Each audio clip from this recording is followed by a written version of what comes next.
Hello and welcome to the God is a Geek podcast, episode 493. I'm your host, Adam Cook, and I'm joined this week by, as always, I mean, pretty much can say as always at this point, it's Christopher Hyde. Hello, Chris. Hello, mate. How are you? I'm good, you mate. Right?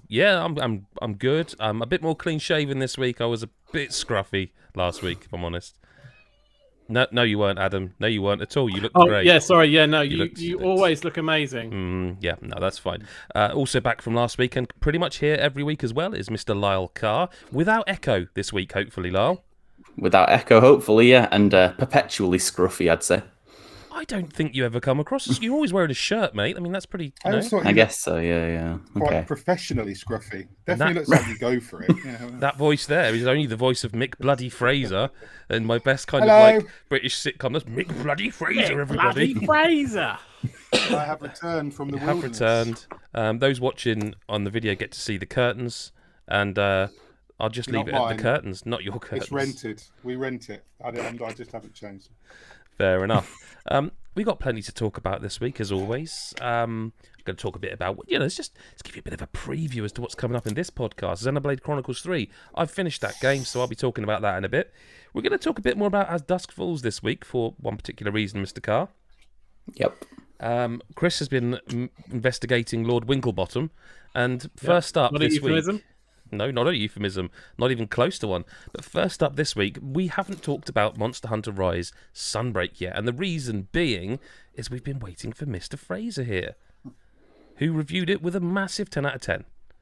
I'm being kind of really like, hey, professional. He gave it a massive 10 out of 10. And Mr. Mick, how do you want to talk about this game this week? What do I know? Have you played it? Have you played the expansion? I don't have the expansion. I was going to, right? And... I've actually, obviously, both myself and Lyle have been playing a lot with the Steam Deck recently, and I started downloading Rise last night, and as it was downloading, I stopped it, and I was like, I'm not going to do this, am I? Like, I'm too far back in the PC version, I'm not really far enough along in the Switch version. No, but I know Chris Hyde's been playing it. I've been playing it, yeah. Good expansion. It's good. It I think... because it's a while ago now, isn't it? Because I was playing it for quite a bit before release, so it seems like ages since I started it. But yeah, I think it's fucking excellent. Really good expansion. I think a lot of people. I was a bit disappointed by initially. I was disappointed by the it drip feeds the new monsters. Like I was expecting it to be like Iceborne. When I went into Iceborne, everything was just. It was like new monster. Well, a few new monsters in Sunbreak, and so Capcom do spread them out quite a bit. They start off with like, but the stuff it adds, the first one's new, and you're like, oh, come on then. It gives you the, and then it's it gives you the crab, which is shit, and then, or like new, like a new crab thing, properly new to the series, new, and then. I think Hermitors have been before, but I don't know if this one was new. Yeah, Pokemon. This sounds like Pokemon. Basically, it's the same thing, innit? Well, it is, but instead of catching them and putting them in a ball, you smash them to pieces and make clothes out of them. So it's similar to Pokemon. Similar, but not that similar then. Yeah. So the first monster that you fight is, you do a little quest and you have to fight an old monster, and then it gives you a new one. And I was like, let's go, and then I think like the next 4 or 5 quests after that are just old returning monsters, and it's just, well, they're not even returning monsters; they're just monsters from Rise. In a different location, at least, or well, yeah, you do have not at first. Eventually, you do go to the first new location, which is the jungle. And the new locations are great. The new locations do add a lot to the game. I think the jungle is quite reminiscent of the ancient forest in Monster Hunter World, and I think the jungle map's been used in previous Monster Hunter games. Somebody told me, or it's based on a map from a previous Monster Hunter game, but I didn't play Monster Hunter before World. I'm not a veteran. I played. Well, I can't believe you've actually admitted that on a podcast. Let alone a live one. Well, they're coming for you now. I know. 2,500 hours in World doesn't count. No, it doesn't. You're not a veteran. You weren't there on the other DS, 3DS. You had a game. I can't remember. Yeah, if you haven't played the other 67 Monster Hunter games, you're not a veteran. But yeah, so. But no, it's a great expansion. I really, really enjoyed it. Once it picks up speed and it gets going, it's got a whole new end game. I still think the end game in Monster Hunter World that was added in Iceborne, the Guiding Lands, I still think that was better. Like, I think there was more to do because it gave you this massive locale with loads of different biomes within it, and you could go and hunt. You had random encounters, and some monsters would wander into the map and then wander out, and it was more dynamic, and there was new stuff to hunt. It hasn't got that. You're still hunting in the same locations in the end game, but you're fighting like beefed up, much harder versions of standard monsters.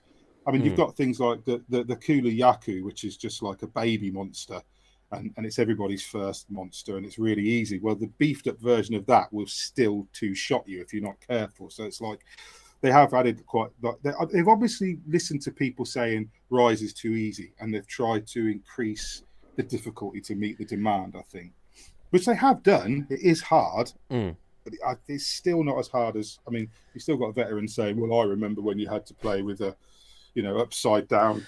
But do you not think a lot of that difficulty, like the older games, like I remember, was it a 4 that was on Wii U and 3DS, I think? I remember having them both. I remember having a cartridge and a disc. Like, a lot of the difficulty I found from them was because they were mechanically a little bit less modernized, if that makes sense. Like, well, the older controls on the DS and the controls were wank, which didn't help. Yeah, that's what I mean. Like, it wasn't. Because I would ask you the question, right? I'd ask you both the question, actually, Chris, as well, obviously. Like, and I think it's probably most prevalent for Mick, because if I recall, so you gave Rise and Sunbreak both 10s, I think. I did. Yeah. And I think you definitely gave Iceborne a 10. I don't remember who even reviewed World, but I would imagine White reviewed World. Okay, but I would imagine it scored pretty high regardless. It scored, I think it was an 8 or an 8.5. Yeah. But I would imagine you would have probably actually gone a bit higher because seeing your Iceborne 10. Maybe not at the time. Maybe not at the time. Okay, well, the question I have for you then, I guess, both of you, and this will be interesting because I don't know what Chris would score them if he were to do so. Which is the better game? Which is better? Is it World or let's just so what assume when I say World. Well, let's assume that when I say World, I mean World plus Iceborne. Like if you were to buy it now, the current package, all of that, versus the current package of most of Rise plus Sunbreak, because what would you think? What's better? It's difficult to answer that question purely because I haven't played through a lot. I only got Iceborne a little while ago. Okay, and I've only played a bit of Sunborn, so I'm literally talking main game plus a bit of each expansion to compare. So, well, hang on. Let me rephrase the question slightly because it's sometimes a little bit fair to go like that's like going, what's better, Gears of War 2 or 3? I mean, like you'd like to think the newer one was better because it's iteration. Let's say they are definitely 100% making another Monster Hunter game, and let's say it's going to be multi-format, right? What do you want it to be more like? World and Iceborne, personally. I mean, if I had World, I'd want a combination of the two because I think they learned stuff from World. So, like, the thing is, going back to World, I've kind of flip-flopped between World and Rise quite recently. The Jonathan Ross version of it. World has a load of unnecessary padding where you're just literally wandering around the map trying to find monsters. Oh yeah, they streamlined a lot of it. They took out that's the bug a lot stuff, of that streamlined in Rise, and the wire bug stuff in Rise is really is good as well. So I just some people want the tracking bugs back, don't they? Some, like you say, more. I miss the tracking bugs. I like that element of it a little bit. I like. I think it just goes over the top. You have like missions where you've got to go and find 10 tracks and then come back. And I'm just like, I don't. There's bits of it. Yeah, some of that was a bit of a. Just cut some of that out. So I think if I could have a combination of both, where they don't go, oh, it's got to be like World with none of the quality of life of Rise. If I could have because World had some really great stuff in it, and it wasn't restricted by the Switch. In terms of the complexity of the locations and things like that, there's a lot more to them. But like I said, I went back to World recently. I just found myself running around a lot, and I'm like, I just want to kill monsters. So see, I like the idea of I like a game that makes you prepare for stuff. Like I really like The Witcher 2. Yeah. If you remember in The Witcher 2, where you had to sit and make potions and meditate before you went and did anything. I like games where there's an onus on preparation. And then, so there are elements in World that I liked where you got your potions. Like the old Monster Hunter, you could only take what you took into the hunt was what you had. You couldn't go back to the tent and restock potions and things like that. Which is, and a lot of the veterans, I hate that term, but a lot of the people that played those older games, they kind of miss that stuff because they take, I mean, you know what, a lot of elitist. Yeah, but like, what would you rather have, those quality of life improvements, or go back to a time when going from section 1 to section 2 of a map had a great big load screen? I would rather have it now. But I do like 100%. Going back to what you said about the scoring. I mean, if I'd played, so I didn't play obviously Monster Hunter World for review. Chris did Monster Hunter World, so I played it over 2 or 3 weeks after it came out, I think. And I was on the fence because I tried Monster Hunter on the Wii and the DS, and I couldn't ever see what the fuss was about. I hated it. I couldn't get into it. Couldn't handle the controls. Didn't enjoy it. And then watching the videos and things that came out, and everyone saying, well, World's are accessible, and they've added fucking analog sticks finally, and things like that, that were considered quality of life, but, you know, sort of just modernized the game. So I bought it and I went into it. But Monster Hunter is a game that, or a franchise that, like, it gets, like, you talk about the difficulty. They don't really, if you go right back to the first Monster Hunter and watch videos of the first Monster Hunter, you'll see that a lot of the animations and the mechanics and the way the monsters move is really similar now, whatever, 15, 16 years later. They don't change an awful lot. They iterate on it, they build on it, they add moves, they add monsters, they add locations, they up the graphics and things like that. But the core of most encounters kind of remain the same. So veterans come onto a game like Rise and go, "This is too fucking easy," and you say, "Well, yeah, I've been playing it for 15 years." So if you can beat a Rathian, you're like, then they don't like. Do you know what I mean? Like, yeah, exactly. If you've done it in one, you can do it in Rise. And so you have veterans say it was too easy, and newcomers say, "I haven't got a clue. I just walked into a fight and got completely pummeled."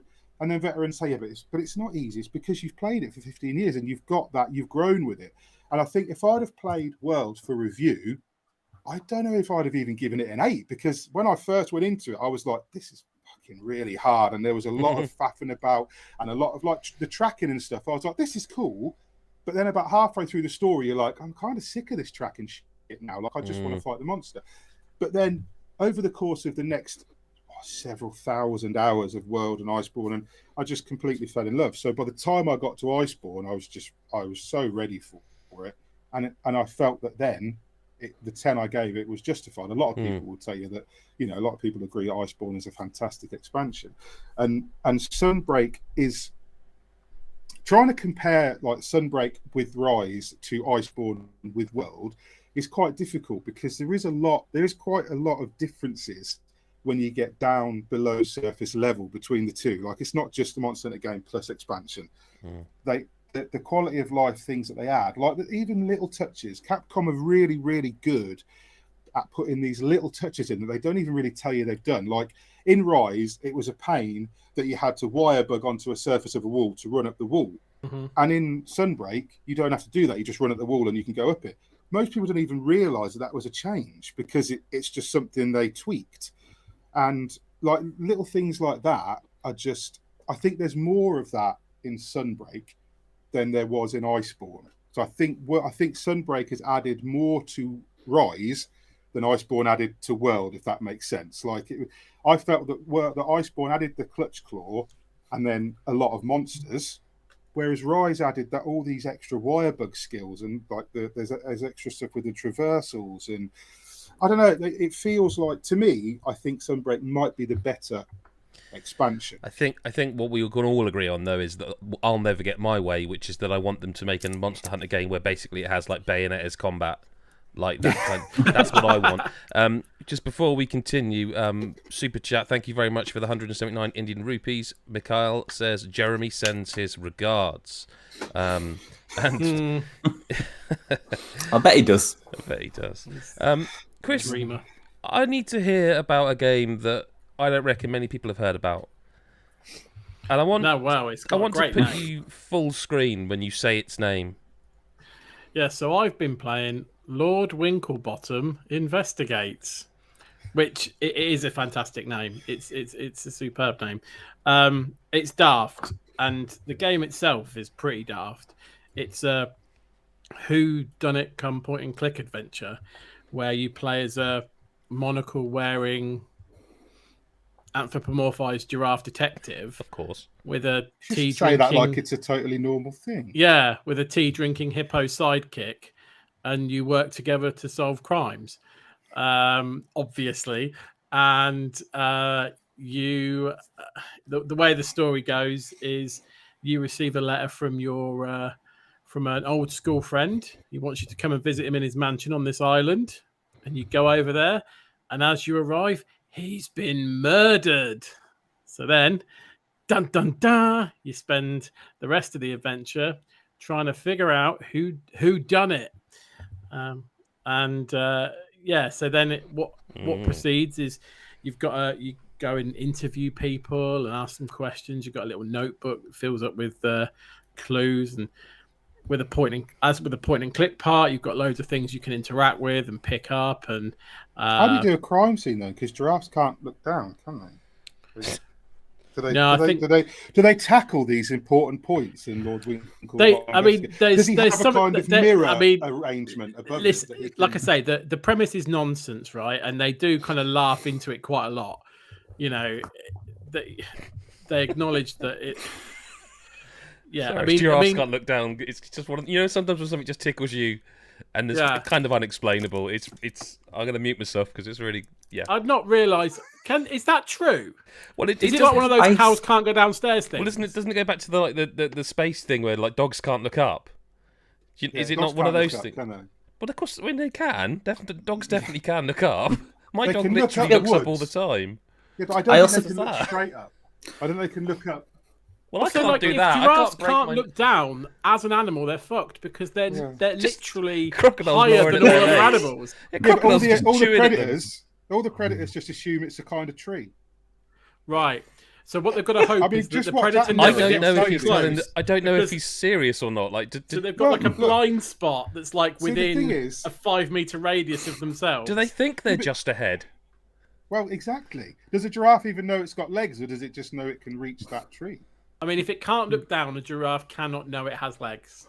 Exactly. And it can't see its legs because their necks come out at that angle. But they can sit down. Surely they can rest. A giraffe can sit down, surely. But there's no way hang on. The chat's come through the facts here, and Deadbeat Punker says they can look down. They're just short-sighted, so they kind of can't. They can probably see their legs. So they can't see the floor anyway. Yeah, it's like. So they think they're flying. So does that mean they think they can fly? They think they're on a cloud. They look down and it's just fog.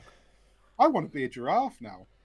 Now you sound like that's like the thing from Bottom, with I want to come back and reincarnated as a giraffe so I can be above all the trees and see all the topless helicopter models doing go-go lessons or whatever it is. I can't remember the quote. Well, if you imagine a giraffe's entire existence is the cloud below, the food, and that glorious horizon, and solving crimes apparently. And solving crimes with I don't think it monocle. Sorry, we were talking about no. The fact is that conversation is probably as weird as the situation that we're talking about with this game. So no, it's not. So you see, you fucked this up for me now because now I'm thinking about like if you look at the footage, like how's the giraffe in the house? They're massive. It is, yeah. I mean, look, there's some of that way. They don't ever embrace that often because it's like he'll stick his neck down like a dumb waiter or something because he's got a neck to be able to do it. But then they just don't ever talk about the fact that he's walked through normal-sized doors for that entire adventure. Just to be 100% clear, when you say a dumb waiter, you mean one of those lift things that takes food up and down? Not like a stupid server. No, although there is a couple of those. But yeah, giraffe's not stuck his neck up an actual person. Although, why do they call it a dumb waiter? Is that because it's a waiter? It's essentially doing a waiter's job, I would guess. Yeah. But dumbly, because there's only one thing it can do. I presume. Makes sense. Yeah, I love video game podcasts. There's been a few tangents so far.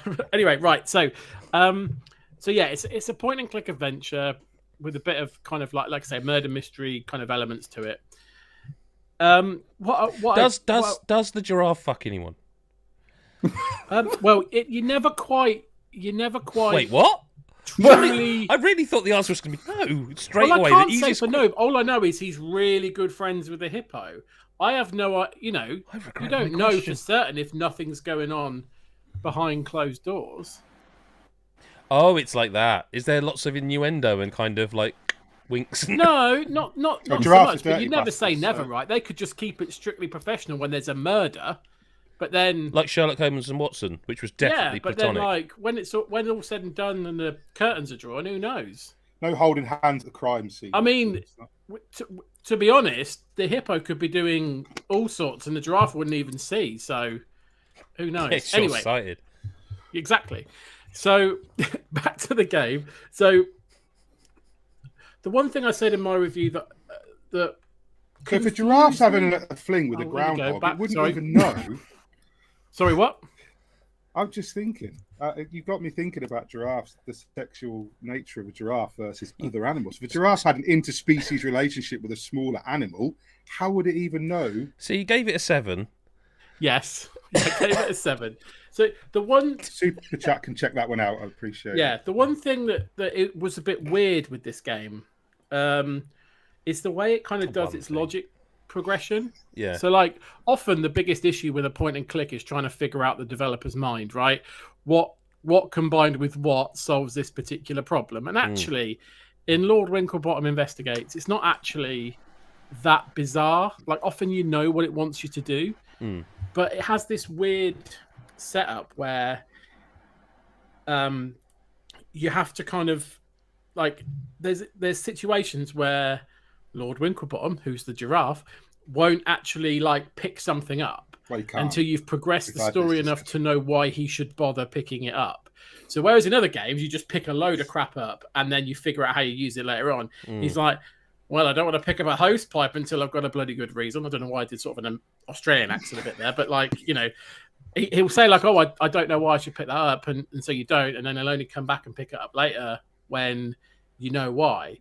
And so you end up in this situation. I certainly did a few times till I figured it out. It was like, I've literally gone around every room of this house. I've interacted with everything. Like there's nothing more to click. And I've done almost every item with everything. Like what's going on? And it's only when you realize, oh, but now I've kind of interacted with something over here and learned something. Now, if I go back to that, he might say something different when he interacts with a bookshelf. Now he might actually find a book. Whereas before he didn't know to look for a book, so now it just goes, oh, there's some books there, and it's like, oh Christ. So it's in that sense, it was a bit like I got stuck a few times because I was like, what does it want me to do? I've done every combination. So once you realise that, it's a lot easier to understand the logic, but it's a bit different to normal point and clicks where you just pick up everything and everything you find, you can kind of get at the point you see it. But because a lot of it, I guess the reason for it is because a lot of it happens in this mansion where the guy got killed. You do a lot of the stuff in there. You do leave the mansion later on in the game, but the stuff that exists in the mansion exists all the time, right? So it's not like stuff just magically appears. So I suppose that's why. But it did confuse me.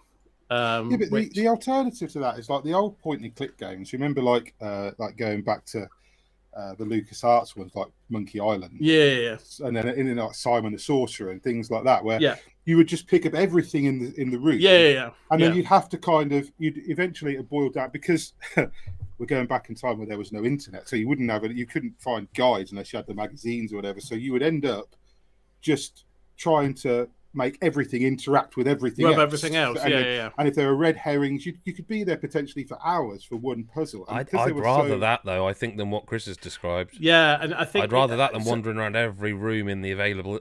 I definitely would rather. Yeah, I think at least have stuff on me, even if I don't know what it's for. At least I know at some point I'll be using it. And I think because I went in with that mindset that you've just described, is if I can pick it up, or if I inspect something and there's something there, it will pick it up, because that's literally what most point and clicks are.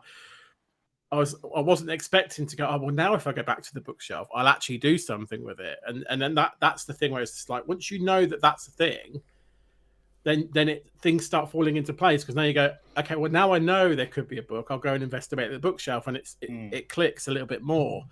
But yeah, the first like the middle of the game where you start to run out of the initial items, and you're like, right, now I've got to find the next wave of items, but you can only pick them up after knowing certain things. It was a little bit confusing.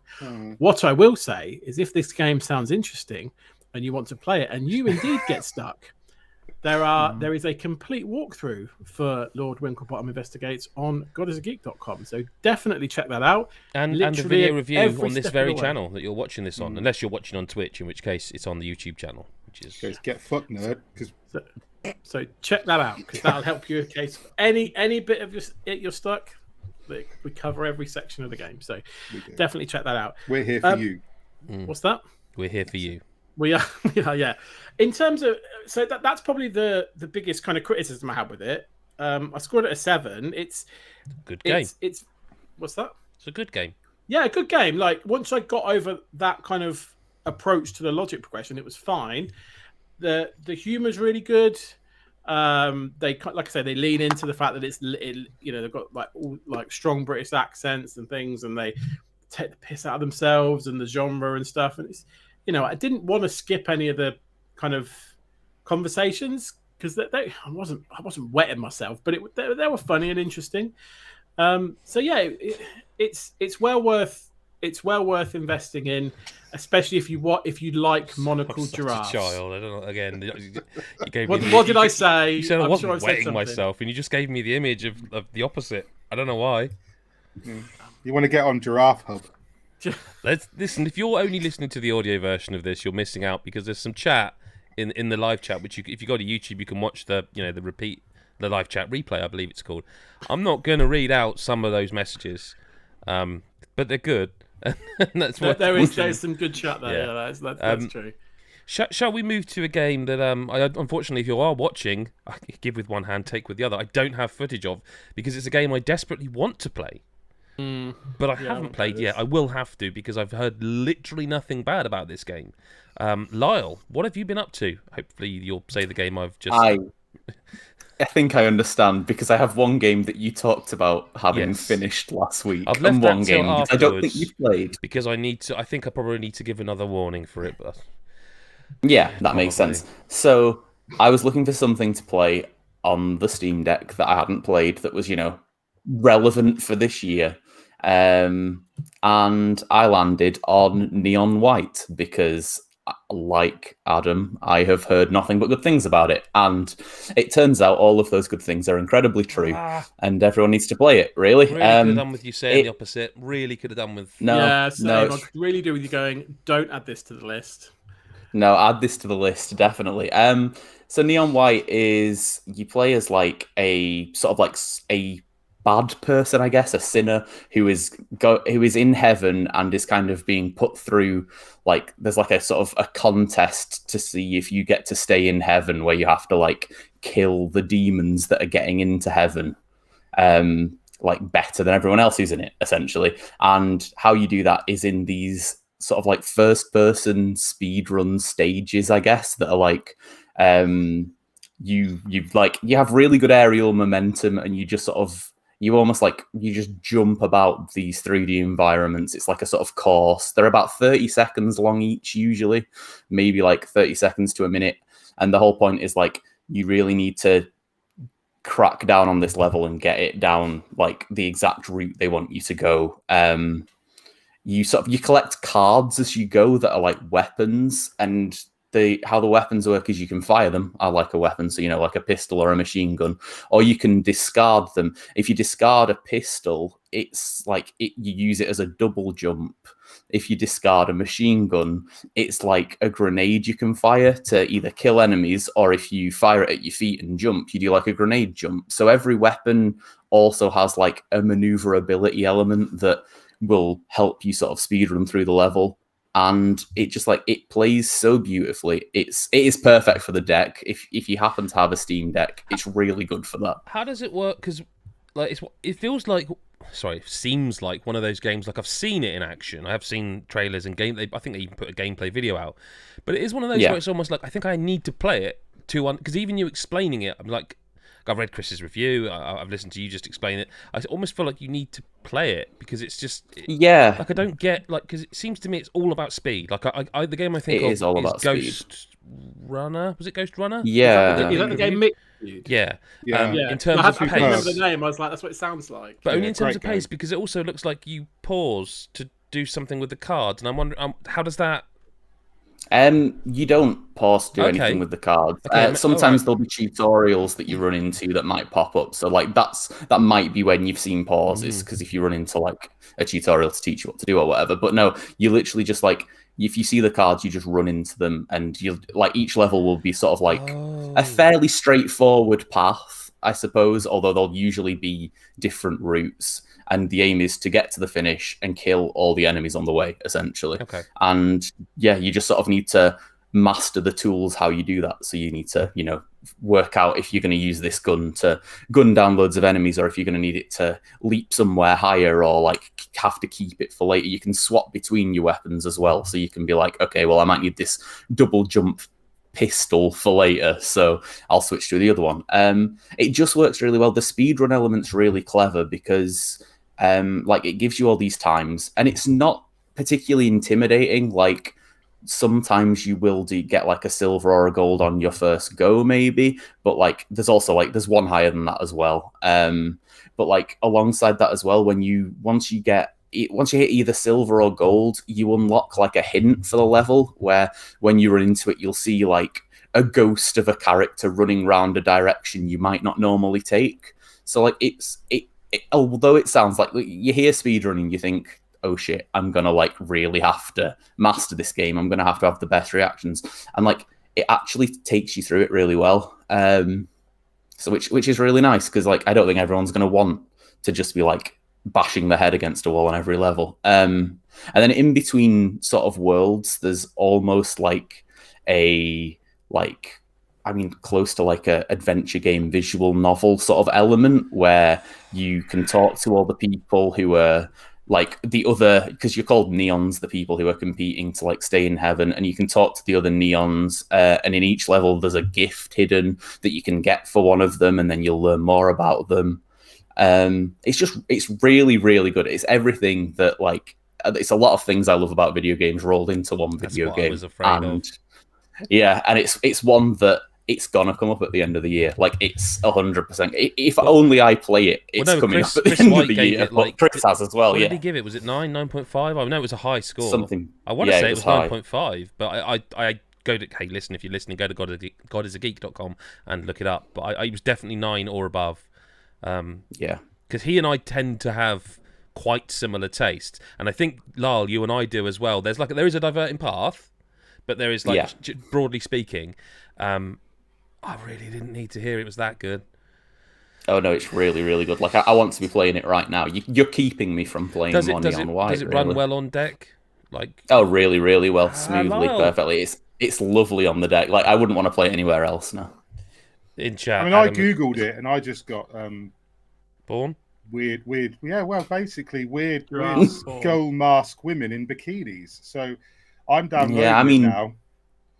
so it's downloading. I'll report back in 3 to 7 minutes. It isn't that expensive. Like I believe you can get it for like 15 quid on Steam.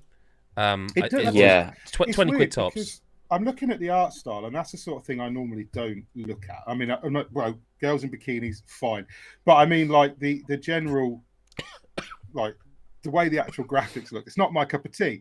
But the idea that it's a super fast first person action game, which is what the first line on Google says, killing Adam at the moment. Yeah, sorry. Neon White is a lightning fast first person action game. That gets my attention. And now I kind of want to try. And I hate when Lyle recommends a game and then I want to try it. Because it feels like crossing over to a dark place. I know, but like you have the backup of Mr. White. Neon Mr. White. Yeah. Chris Neon White. Chris Neon White, Chris Neon White. But yeah, I mean, the way Lyle describes it, I kind of really want to try it, obviously. Yeah. I think if I was going to... Skull mask notwithstanding. I'd say a lot of games I love I wouldn't recommend to you, Mick, but this is one that I'm fairly confident in, yeah. Well, I tried just on a little tangent for 2 seconds. That game, what was the game we talked about in the end of year deliberations last year that no one else had played? I think was it the Forgotten City? Oh yeah. I played that. Without digging into it, I played that after the end of year stuff, and I thought that was really quite good. So yeah, sometimes I'm sure that really helps Lyle. Past Lyle. Just need that time machine. Yeah, remember that time when you were just slating it so we didn't get on the list? Yeah. But there's always a game like that where you play it later and you're like, I mean, I'm playing through, as I said, Metroid Prime at the moment. Now we're talking Game of the Year back in 2000 and something. Like wow. We're going to swing a little bit hard and fast here from talking about something joyous and fast-paced and blah, blah, blah. We talked about, hopefully you listened last week, we talked about As Dusk Falls, and we talked about one of the things in that game is that there's a trigger warning for a part of the game which gives away, literally tells you what's coming up, thus kind of not spoiling the story. No, spoiling the story. I mean, yeah. There's no way around it. But we're still not going to spoil it. But I did ask Chris and Lyle like what they thought about what I was presenting, that the game was presenting. But Lyle has now actually played through, I think, the whole game. It's weird, isn't it, though? Because you asked Chris and Lyle, so, I mean, you think one other person might have played it as well, wouldn't you? You'd think an effort would have been made, I admit, but nothing. But, you know, I mean, I guess there's one good boy who does his homework and one who was round the back of the bike sheds. Oh, get out of his ass. Listen, shut your ass. Not again. Not to start this again. First of all, we should say, what do you think of it, generally speaking? Because it seems to be picking up a little bit of heat in our Discord and stuff. I've heard good things, actually, yeah. Generally speaking, I will say I really, really liked As Dusk Falls. I think it's of the sort of very heavy narrative games of the year, like if you're comparing it to, for example, The Quarry. I preferred it to The Quarry. I think the story's really, really strong. I think you'll really love it, Chris, when you do get around to it. He definitely will like this a lot, 100%. Yeah. Mm-hmm. Yeah. There's a lot of people I think are being put off by the art style, which for the first half an hour is really, really weird. I would even go so far as say half an hour to an hour. Like within the first hour, you definitely adjust to it. I can't explain it. I can't, because there was, as I said on the pod, there was a moment where I was genuinely worried. I don't know if I can play this because there's a shudder effect, which you can turn off, by the way. There is. I checked afterwards. You can turn it off. But there's like a shudder effect when sort of shit goes down, isn't there? That really, actually, I don't get motion sickness from games. But really, maybe you're like, oh, fuck.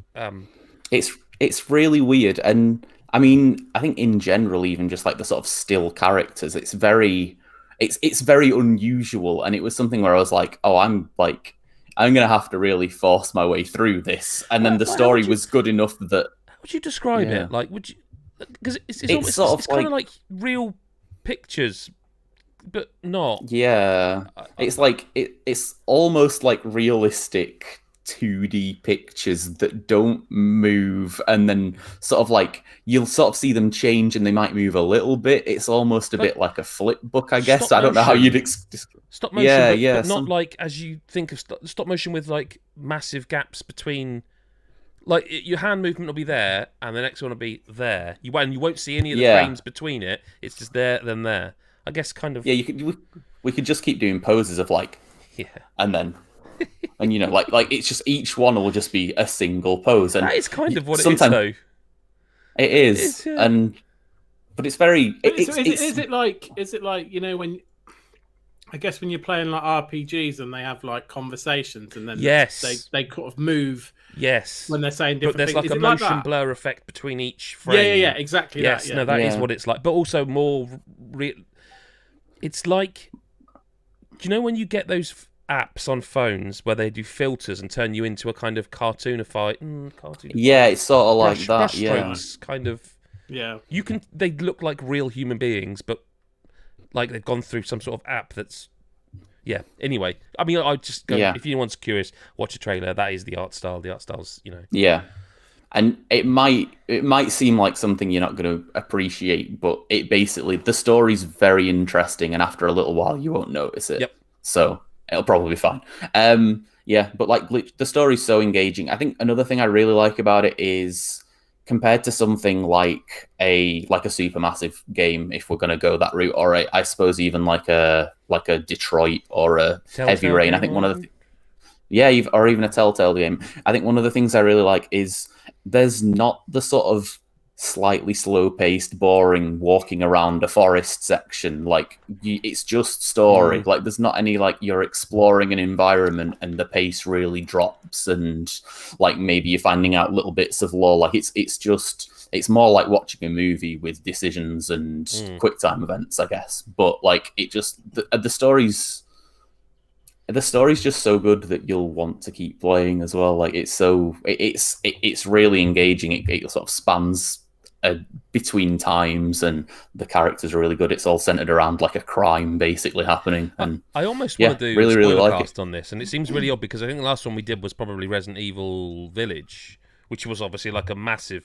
game. I think it was, yeah. And this isn't, I don't think, on that scale. But is it Game Pass? Is this on? It is, yeah. It is actually in Game Pass. It is, but it also, we can't really do this conversation because it would be spoiler cast. But I sort of realised after the pod that I hadn't spoken to Chris White about like what happened in your version.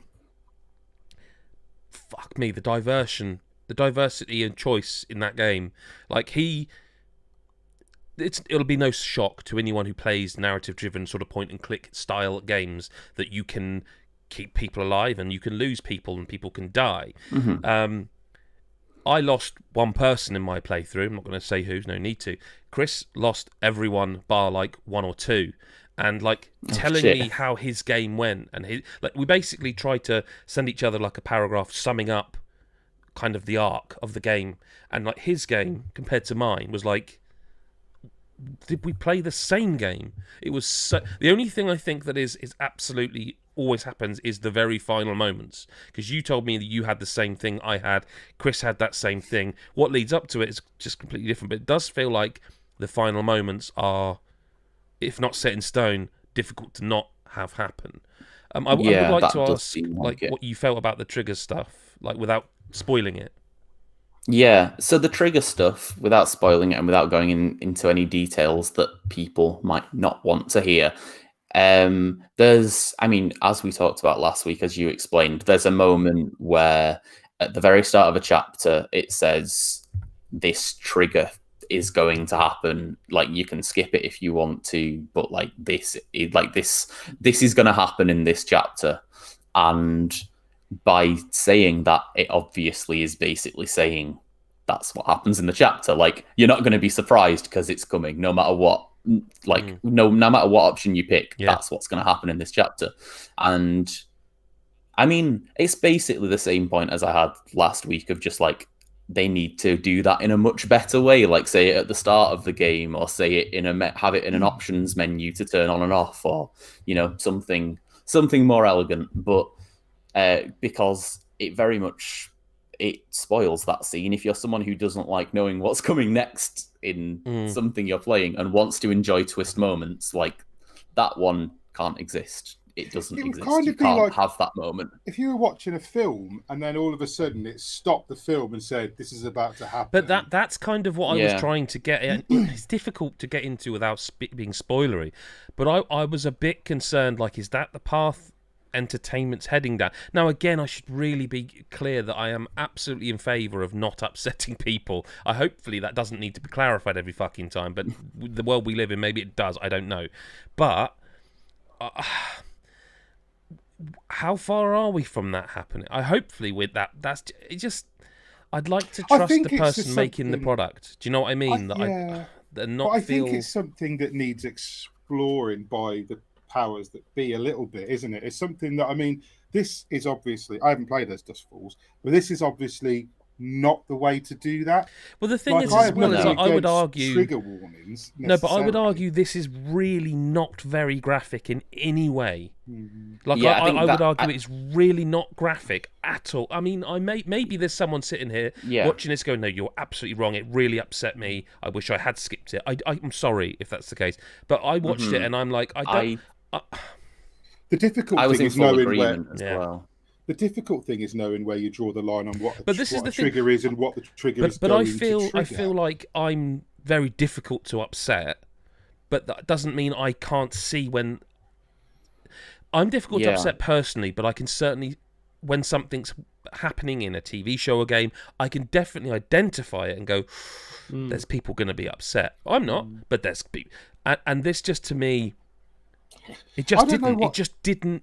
There was no part of it where I was like, this is the other thing as well. I think if you're using a trigger warning to defend against something that could, where do you go? I mean, trigger warning. I mean, you don't put a trigger warning on, like, I don't know, Saving Private Ryan for people with PTSD and things like that. But I think you might now. I think now, if it was released, you might. But at the same time, like, is it a trigger warning against something that could offend or upset? Because I generally don't believe that there should be a trigger warning if it's something that someone might find offensive. I think if it's something that might trigger an upsetting or a PTSD, then right. I kind of agree that there should be. Well, but even then, though, I mean, this isn't the way to do it. Like, this is like Lyle said it last week, and I don't want to repeat ourselves too much. I'm glad now that, having played it, you sort of haven't gone, oh no, they were definitely right to do that. I'm glad that your instincts, as it were.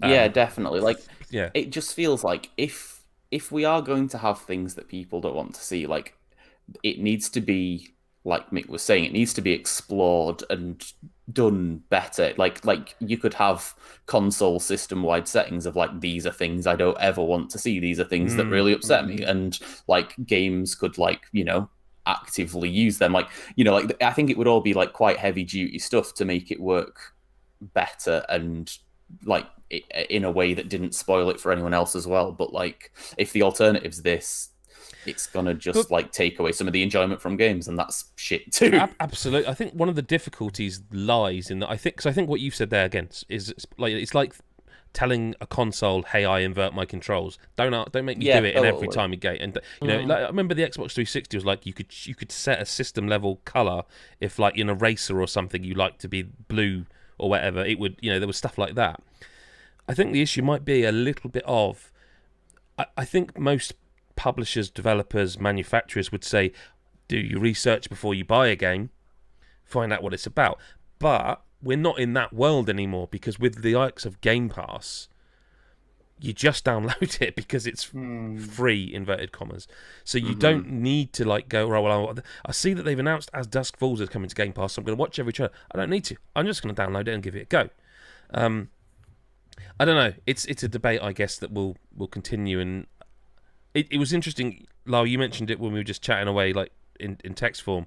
The Quarry doesn't have any of that, I don't think. And the Quarry should have one every 5 fucking minutes. Like, it's... Oh. But I think maybe that's different, because if you buy the Quarry, maybe you know what you're going into. I don't know, like, but that's what I'm saying. Who is the onus on here? Yeah, I don't agree. I agree. Also, you do know more in the Quarry, but I don't agree that therefore.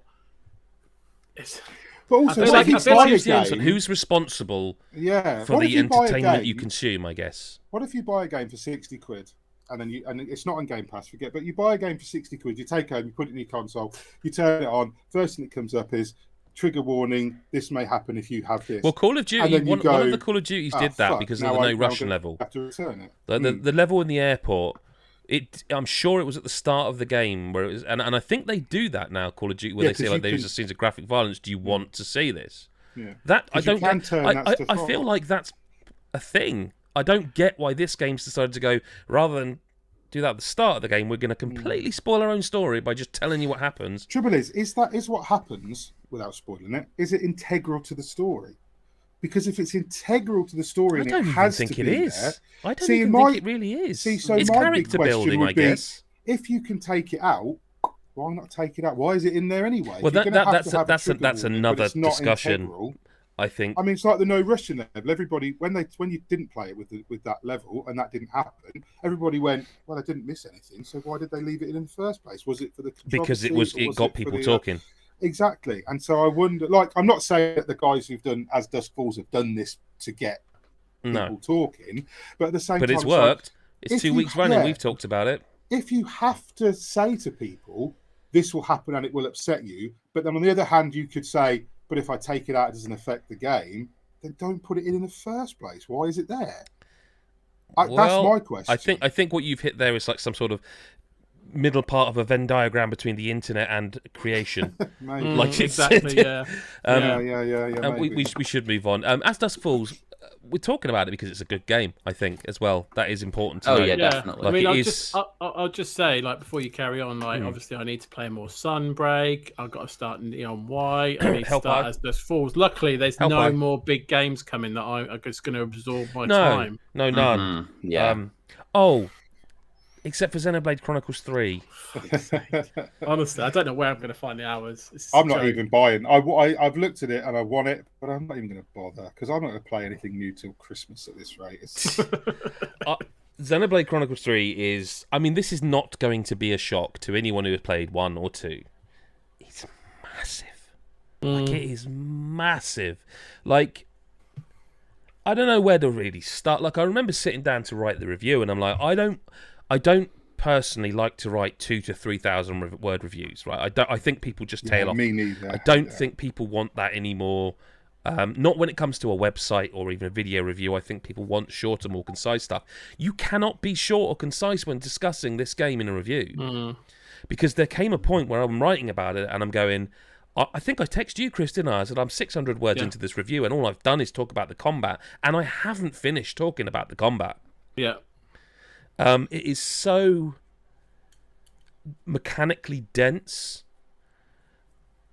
I mean, do you know those games that every time you get a tutorial, it goes into like a tips section? Yeah, so you can go to your tips section in Xenoblade Chronicles, and there's a controller here just for arguments, and you go to it and you hold the down button on that tips thing, because it's got one there that you haven't actually looked at yet, so it's got a little dot next to it. Oh yeah, those ones. Yeah. And this game is the worst I've ever played for those little dots. If that bothers you, I would almost say don't play this. Because I in the end, Monster Hunter does it. Little exclamation the little dots on Monster Hunter are a These nightmare. are everywhere all the time, and I'm like, it's so excessive that I actually broke me to the point where I'm like, I don't care anymore. I'm not going to go in. Like, there's one where you can just go to items, hit right trigger, and it actually clears all dots for you. Just that one. I stopped even bothering. By the 50th hour, I'm like, no, don't care anymore. But anyway, you hold the down button on the tips, and you may as well put an elastic band on there and go make a cup of tea. Because in terms of the tips, it's crazy. Like, it's almost one of those things where I want to say to you, Chris, as the fan of the series, what do you want to know? Because I could just sit here and talk for an hour and probably still not really get through it. You know? I mean, so a couple of things. One is like around the quality of life stuff and whether it makes a difference. I guess is the first thing would be good to know. So if you're watching on the video, unfortunately, just as I said that, I've got into a battle on the video. But one of the worst things about the series... battle question. One of the worst things about the series, I feel, like I've rewound it, is that I personally think the map system is dog shit. It's been dog shit throughout the whole series. They haven't fixed that. It's still a crap map. You still can't tell which level you want to be on. However, if you look at the video version of this podcast right now, you'll see a glowing orange line that you can turn on or off at will, that you can just follow to your destination. Now that seems like nothing. Can't look down, so But that seems like nothing, right? It's massive. It is massive to be able to go, just point me where I need to go. Don't make me climb up somewhere and go, oh, actually it's down there. Oh no, it's even further. It just points you in the direction. It's not always perfect, but it's such an improvement in terms of it's like for me the biggest quality of life improvement in the game. So there you go. Question 1 answered. Okay. Question 2 is obviously there's like 6 characters and a 7th, and so how does that work? 'Cause obviously, like Tales of Arise had 6 characters, but it was like 4 + 2, and so how does it work? Like with 6 characters fighting at once. So there are moments where I just couldn't tell what was going on. Right? You know what you're doing in terms of button presses because you kind of almost like muscle memory kicks in. Yeah. But there are times where genuinely I was like, I can't see which enemy I'm attacking because there's just so much information and so much happening. I can't tell. Like, because that was my follow-up question. So this is like, because remember the screenshots and the videos and stuff, and there was just like like the HUD's got so much on it, and then there's like all the characters, and then there's the enemies, and then there's all the little damage numbers and little symbols and stuff. Like, does it work, or does it become like? So it does work. There's Okay. It's 5 or 6 times that I remember distinctly being like, "Fuck me, this is a lot. It's too much. I can't work out what's going on." Generally speaking, it works just fine. Like you do, you'll be familiar with the sort of pace they tutorialize and introduce mechanics that 50 hours in, you will get a tutorial pop up for something. You're like, wow, okay, we are still learning. And that's very much the same. I think it's the most tutorialized game in the series. Like, it does explain things. I will say, like, the chain attack stuff, which returns, has had changes. I think mostly for the better, but there is one thing I think is very, very much not. In the preview, I can't remember in 2, but in 1, if you finished a chain attack and you kind of overkilled something, the chain attack would then turn to focus on another enemy. It doesn't do that here. If you are doing a chain attack against one enemy, it does what I say, overkill. So you can see their health bar's gone, but it will continue the chain attack, and you can continue the chain attack, and what that does is awards bonus XP. That bit I like, but if you're fighting, there are times where you're fighting 2 bosses at once, and it's like, God damn, I wish it just turned that character like every other RPG in history. Like, if you've lined up 6 attacks and the 5th one kills someone, every other RPG worth its salt, the 6th one will auto-target the next enemy that's alive. It doesn't ever do that in chain attack. I found that, like, the interlink stuff they talked a lot about, I found I actually used it not that much. Like, I did use it, don't get me wrong, in a 60 to 70 hour story. You do use it, and you have to use it. And it plays into the chain attack stuff as well. But the thing is Xenoblade battles are kind of long enough without making them longer when you can choose not to. And sometimes it's easier just to auto-attack, use your arts, and just smack things up, rather than do everything else. Like, if you will get big enemies that aren't bosses, or several enemies that are decent level that you have to fight, and you will get a chain attack option. I don't think I ever did a chain attack outside of a boss battle, because it's like, the grunt enemies are sponges. I don't want to make this fight longer by now doing a chain attack and having all the animations kick off. I just will continually attack them with arts. That said, I think it's the best one in the series. Like, it is an exquisite world. I didn't give it like a 10 because it could still be better. Like, I think that's the most frustrating thing about the series, is that people who play them tend to love them. But if you were honest about them, you give it a 9, not a 10, because there's so much room for improvement. Yeah, I think I said to you, didn't I? Like, it's like one of those ones for me where it's like, it's a 10 for enjoyment in terms of what I'll get out of it. But if I was reviewing it, I'm not sure I'd give it one. It's a 9 critically or whatever. Yes, exactly that. I adore it and can't wait. And exactly I love that. Like, I played the shit out of this game. Like, if it weren't for COVID, I think I'd have finished it within probably 3 weeks. See, I've never got into a Xenoblade Chronicles game except Xenoblade Chronicles X, which I know I've said before. But for some reason, like, I bought Xenoblade Chronicles 2 and I played it for about, I don't know, probably about 10 hours, or a small sample, I suppose. But and I couldn't get into it. And I haven't played the definitive version of, is it Xenoblade Chronicles 1 they released? Yeah, that's right. Yeah. I haven't even tried that because 2 left me feeling just really, and I don't know what it was. I don't know if it's because I'm more into Western RPGs than Eastern RPGs anyway. But I just couldn't get into it. But then I felt the same with Tales of Arise. So maybe it's just it might just be my preference, maybe. But Xenoblade Chronicles X felt more Western, I guess. I think, with the big open world and the robots and all that. So you like the robots? Well, I do like robots, yeah. There's plenty of robots in this. There are plenty of robots in this. Like, it's weird. I just don't know what to say. It's so it took over my life. Like, it's so vast, and I still have side quests I'm going to go back and do and stuff like that. I think the story, because I get what you mean, Mick, but I think the story pulls you in quickly because it is Whereas in a lot of RPGs, you will start with like a party of 3, then you'll get a 4th, and you might have to switch them in and out, and then you'll get a 5th, and then a 6th at 40 hours or whatever. Because in this, it is 6 people are the party. The story is about those 6 people, only those. Well, it's about everyone, but it's about those 6 people's tale. I think it means you become invested a lot quicker. Yeah.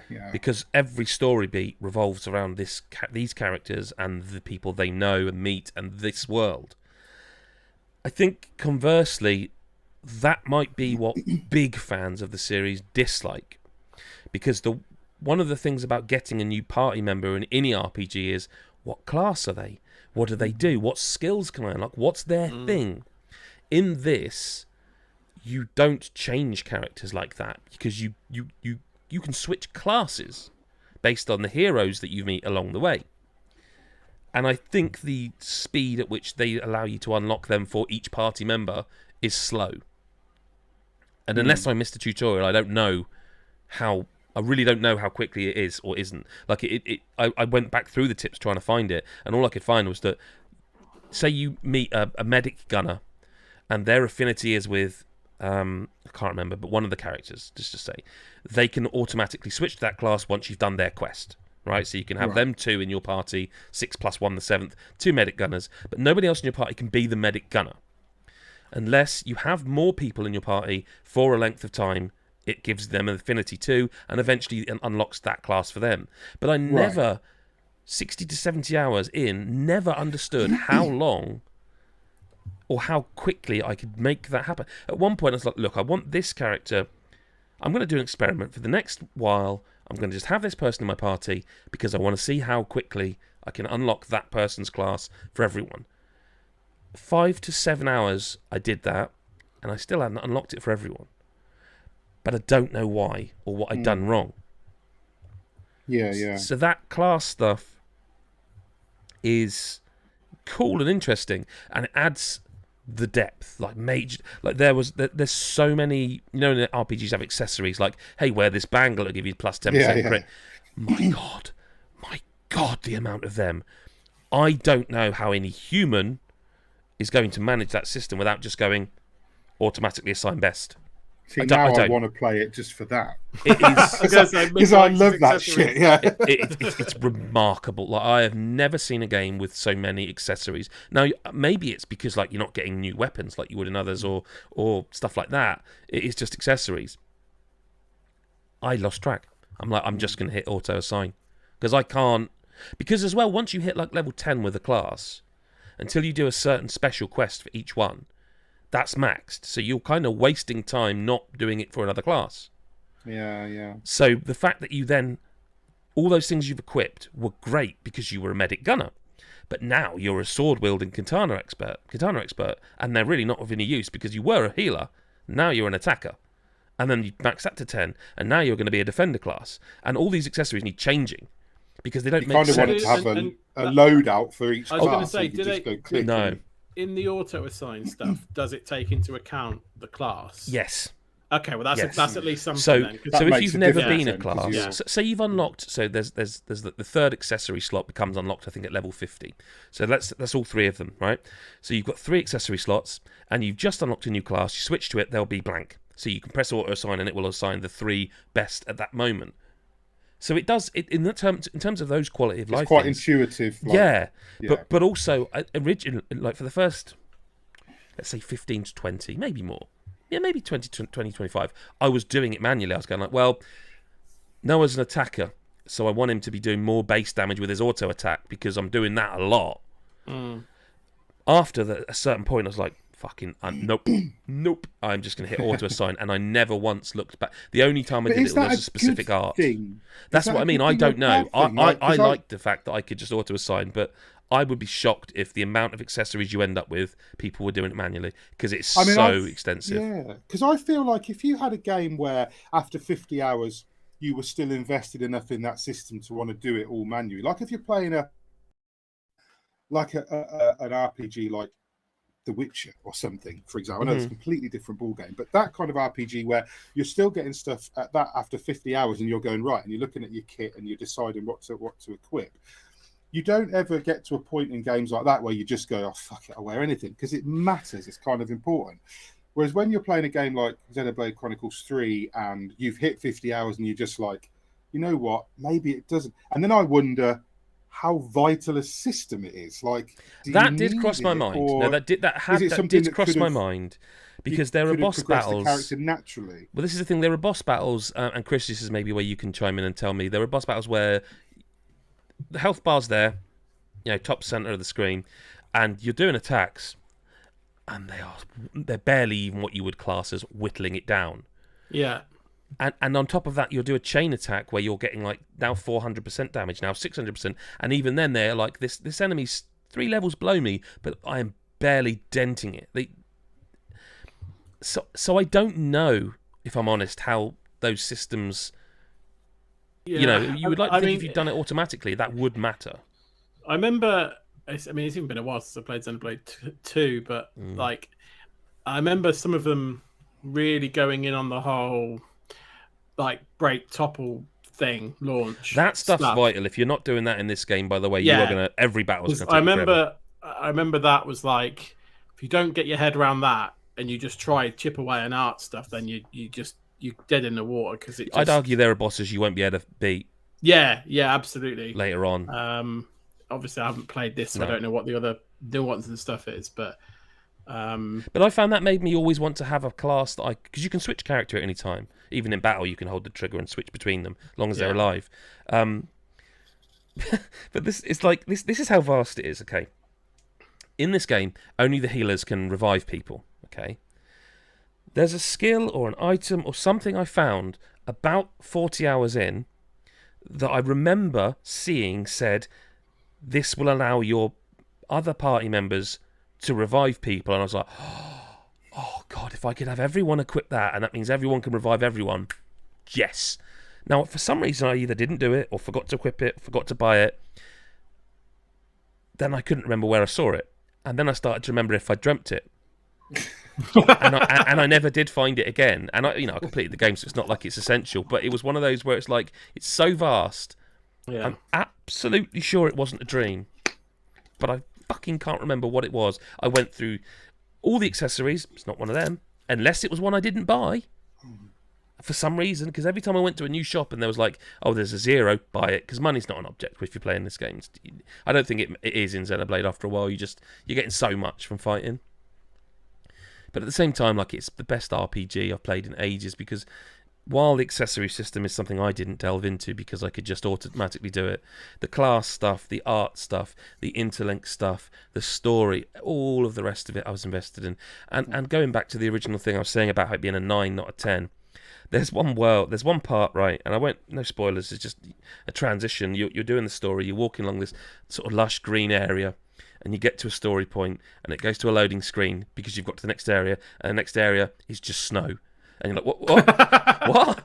And like, I spun the camera around to see if there was like a line where it was like, there's green and there's yellow, and it's like, okay. But it was so far into the game, I'm like, it's like one of those things in films where it's just like, why is it nighttime? Like, yeah, what? Yeah, but like, it was so stark, and I was like, they can get away with this because they know they got a good game on their hand. But also, if they did that stuff, that's the sort of stuff they addressed. Do you know what I mean? That's and there's no question. Like, listen, not to be that guy, but there's no question that the game is marginally held back by the hardware it's on. There's no question we're at that point now. Like, this game does, like, in handheld, there were moments. It's actually quite playable in handheld. I had no problem with it. I spent 2 hours playing it in a hot car, I should say. But there are other elements where it's like it's a bit muddy. It's a bit ropey. There's this fucking weird thing that I could never get my head around. Like, someone hadn't pointed this out. Is that all the people with long hair, which is everyone, by the way, apart from one person, their hair goes behind their eyebrows. Like, it goes behind it. I've seen that before. I've seen that in something else. I couldn't understand. And the other thing I would say, and this is my only major complaint. I lost track of the amount of times you would spend 20 plus minutes on a boss battle, defeat that boss, and be like, yes! But the cutscene immediately after shows you losing. I hate that. That's a personal one. That's a personal thing. That's just that wouldn't. I mean, it doesn't bother me because I know you've won for the purposes of what you need to win for. But I understand what you mean. But it wouldn't bother me. I'm like, okay, we're coming back for round 3, are we? Okay. Oh, and the rest, mate. That's. Oh, I know. I'm just That's why it bothered me, is because the one thing I will say without spoiling is that a lot of the boss battles in this game are quite similar. Like, there's not as while there's plenty of enemies you will fight in the game, like the variety of the enemy you will fight is massive. The variety of the bosses you fight is the opposite of that. And so when I spend 20-30 minutes doing a boss fight, like I say, yes, I've done it, that Dark Souls thing, yes, and then only to be seeing a cutscene where they then kick the shit out of me. It's like, first time, yeah, okay, second time, 20th time, fucking die, just die. I've killed you, die. Like, and I just feel, that word again, elegance. I just feel, I don't know, it could, like, there's certain bosses I lost track of how many times I fought them, and it just to me was like, I've had enough of fighting you now, because I've not lost once to you. This is not. Yeah, stop having a go, mate. kind of exactly that. Kind of exactly that. And also, again, minor criticism. I think it thinks it's cleverer than it is. Like, there are things that happen in hour 5 where you're like, yeah, that's that person. That's person X. And then 20 hours later they reveal it. Like, literally a mask comes off, and I think they think you're supposed to go, where you're like, when you first showed me that character, it was blatantly obvious who that character was. This isn't a spot. And they do that quite a bit as well. One of the East games did something similar to that. Was Monster of Nox? Yeah. The thing is, those are two things quite high up on my list. If we were talking action games, one of them for me would be, and Mick, you can't comment on this right now, but one of them would be when an enemy can hit through your attack. If in that kind of game, I don't like that. Next week, we'll talk about it. Xenoblade Chronicles 3 is just one of those. I was looking for a game like this. I was looking for a game that I could just absolutely lose myself in, like just engorge on, and it's absolutely that. It is 100% that. I do think it will be maybe polarizing in places between fans, but ultimately it's just such a fantastic video game that I mean, what's left RPG wise, I don't think much is going to top this. It's remarkable how quickly they've put out games in this series. Like, Monolith have got something magic. I would love them to be given even a bigger budget, because I do think there are still some nuts and bolts they could tighten that would make it, it would push it to the 10. It would. It's just that adventure where you just want to just keep discovering. Like, you just can't help yourself. You finish a side quest and it unlocks 4 more, and you can't help yourself. You should be doing the story because it's time based. But you're like, I want to know what's going on over there. All the colonies are individual. They've all got their own quests and people and the affinity stuff. It's like it's so much. And that will put some off. That will be too much for some. Because I think it's the most Xenoblade there's ever been. Does that make sense, Chris? Mm. I mean, they're always pretty. It feels like it's got it's copying. It's like bringing the denseness from both.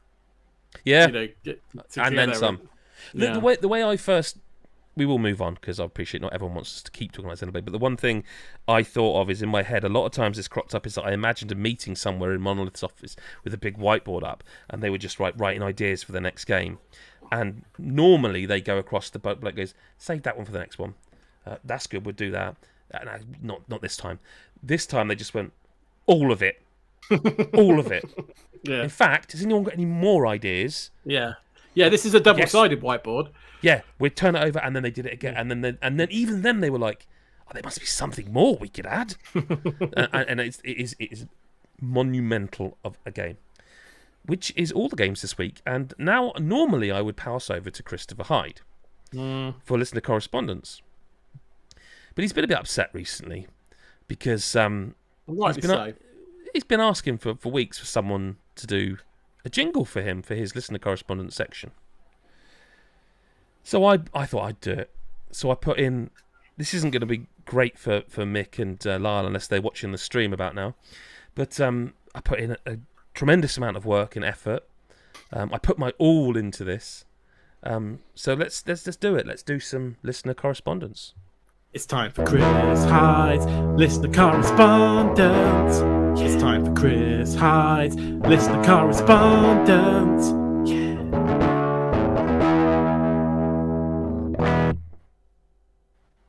Over to you, Chris. I mean, I don't know what to say. If anyone was ever worried that we don't keep production values high on this podcast, then, well. Right, let's get into the questions. Okay, so G-Town Steve's got a few questions for us. So, first one, Lyle, I'm going to come to you first because coming to you last is horrendous. Amazing. Milk substitutes. Which have you tried, and are there any you'd recommend? Now, I presume, just before we Jesus get into Christ, this, like he means different types of milk, and not just like water as a substitute for milk. Yeah. He means like, I put tequila in my cornflakes. Is that? Yeah, exactly. Yeah. So I assume he means rather than cow's milk. What alternatives or substitutes have you tried? Yeah. And are there any you'd recommend? I mean, I think I've tried a lot of them, I guess. Like I've had soya milk, oat milk, coconut milk. I think that's one. I mean, I don't have that much milk, to be honest. And when I do, I just have milk. Like I'll have milk for cereal. Sometimes if I'm feeling a bit spicy, a bit excited at Costa, I'll be like, oh, let's get a milk substitute. And it'll make a fancy coffee a little bit worse, but not enough that I'll be that arsed. But no, I don't really care. It's not the most exciting thing to talk about for me personally. Wow, even slagging off the question. Okay, that's interesting. Feedback for Steve. Mick? I like to bath in asp's milk, like Cleopatra. Cleopatra, that counts. I have a straw in there while I'm there, so when the milk's gone, I get out. That's how I know I've had enough acid. So just to be clear, you take a bath in the milk and then you drink the dirty milk the that's whole around thing. you. Well, until it's empty. The assumption that a bath of milk that I'm in is somehow dirty is. But why are you in the bath if you're clean? Because I want the milk on my skin, And like Cleopatra did. It wasn't to get clean. It was it's good for the body, right? And obviously, I'm quite a fan of. No. I'm not going to say it. Okay. Although I have got 4 children, so I have tried. I've tried it also. Human, yeah. And I don't understand if that's a milk substitute. I mean, it's weird that we like drink breast milk, but we drink cow's milk. That to me seems weird. This is milk from a person. That's milk from a bovine in a field that shits down the back of its legs. It's different. So. What's that got to do with anything? Well, I don't know, but I mean, does it get any on the udders? You have to question this. Is there splashback? Can cows look down? I guess it's quite low, isn't it? Can cows look down? Yeah. Can they check their udders for? No, I mean, they probably can't see you when you're milking, when you're tugging on the udders. But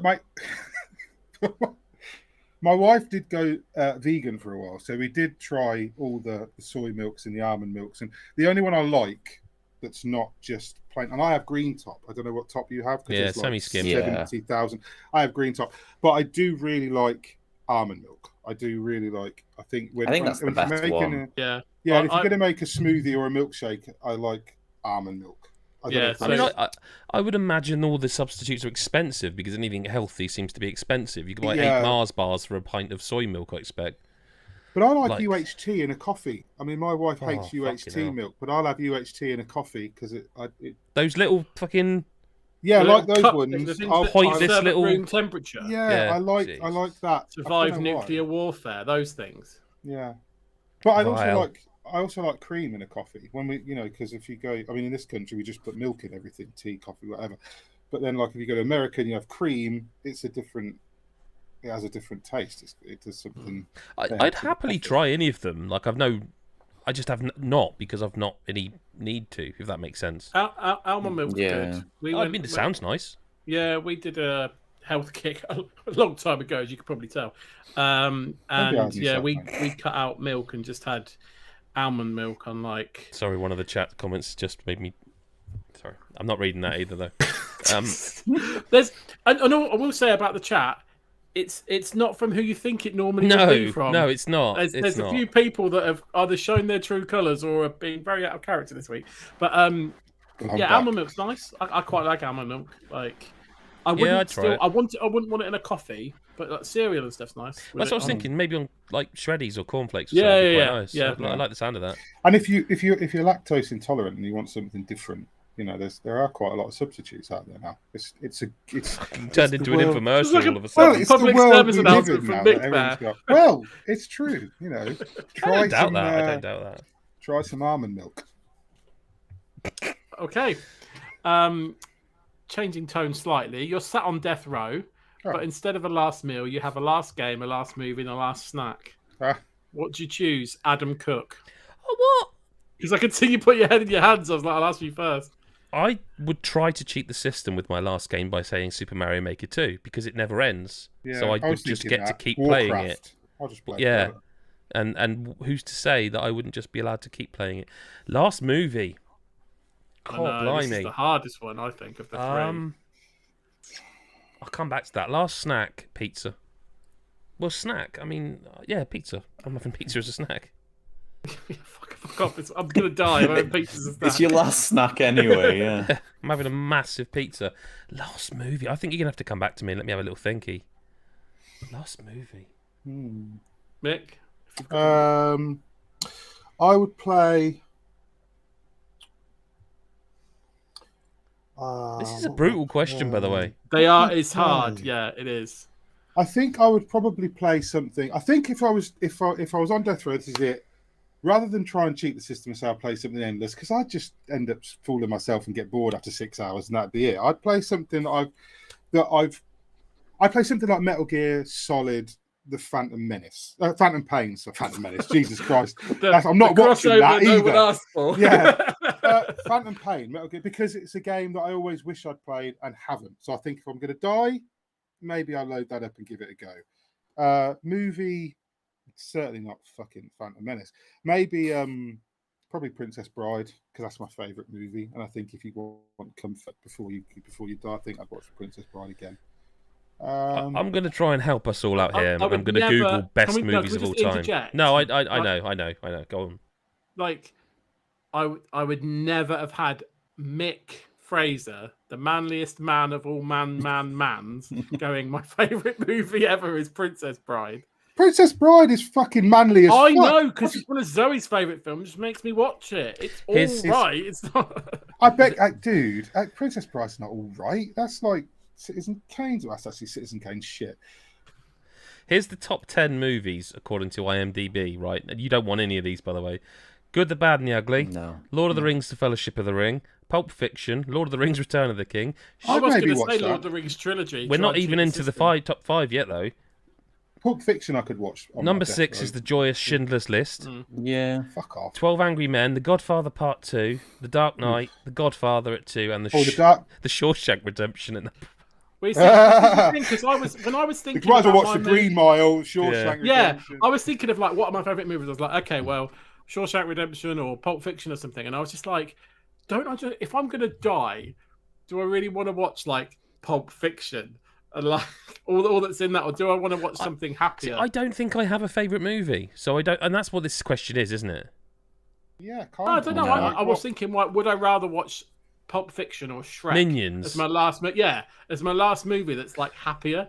Like banana in the background. I think I'd probably watch The Last Skywalker because that would make the execution much more enjoyable. Yeah. You'd be like, I'm ready for this now. I'm ready now. Fucking do me. Don't even put me in the chair. Just bang behind the bins. I think, Mick, we've given Lyle and Chris enough time now, haven't we, though, to come up with theirs?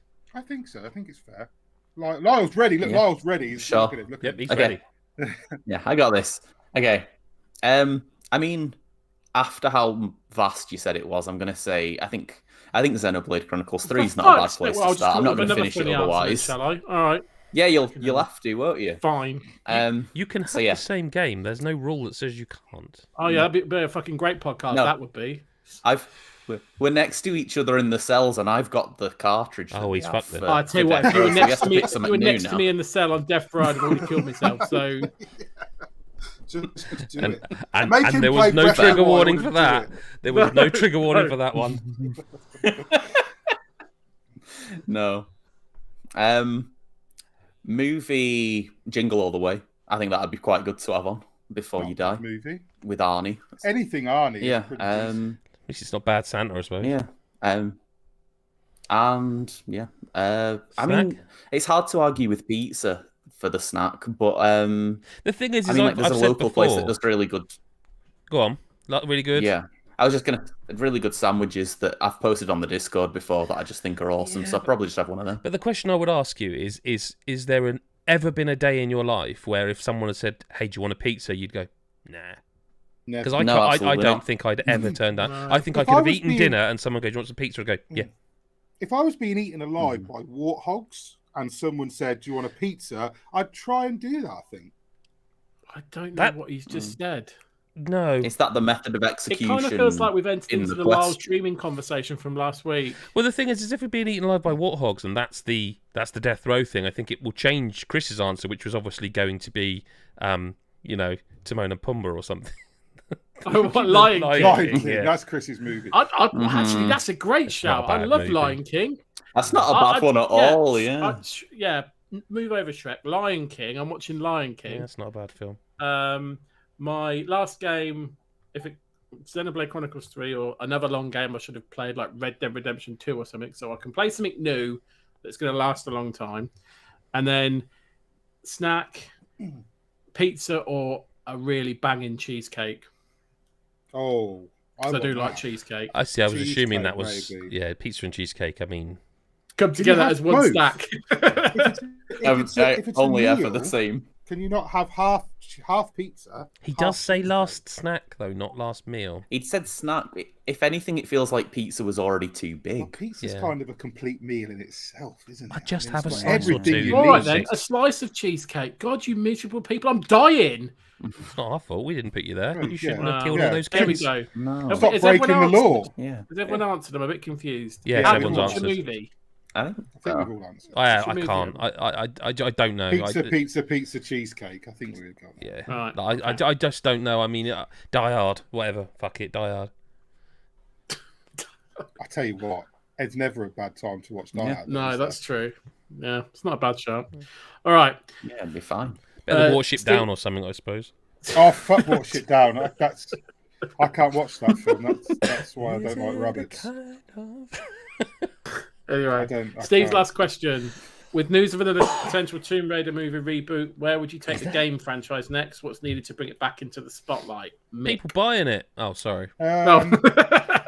There's nothing wrong with them. They just fucking... sorry. Yeah, like they just shipped the last one out to a different developer. Well, they should have just kept the original developer on it. They were great.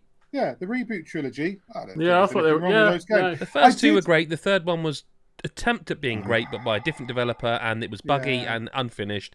They just carried on as they were instead of making Crystal Dynamics do. It leaned too much into Lara being a.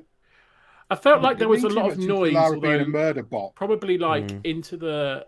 It was more in the Twitter sphere than actually real life, but about all the emotional Thank you for the caveat. stuff. I appreciate that of Lara, but like. I thought they were good games. But, also, not being funny, there's no if, by the way. What's needed to bring it back in the spotlight? It is coming back. Like you don't buy the brand Tomb Raider like has happened because it's been sold. Square Enix have sold that. You don't buy that and then go. Then sit on it. Don't worry about Tomb Raider. We'll make a Deus Ex, but not a Tomb Raider. No. I think we'll make a Legacy of Kain, but not a Tomb Raider. Are they doing a new? It's been done. Are they doing a new movie then? Is that what? Well, I say the potential Tomb Raider movie is news to me. I think I've only seen one of the main movies, and it was all right. See, I didn't like the Angelina Jolie Tomb Raider. I didn't. Really, I'd have thought that there would have been a couple of things you'd have loved about that. Right.